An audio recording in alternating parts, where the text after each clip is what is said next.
ఏమి నా పుణ్యము నీ మాల వేసే మోక్షమొచ్చే ఎంతమందికుంటుందయ్యా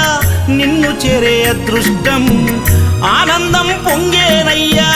నిన్ను చూసిన క్షణం తండ్రి నిన్ను చూడంగానే కన్నీరు తన్నుకొచ్చే ఒక్కసారిగా నన్ను గన్న తల్లిదండ్రులు గుర్తుకొచ్చే చక్కని మల్లె జాజి పూల పరుపు వేసి బంగారు ఊయల గట్టి ఊయలూపనా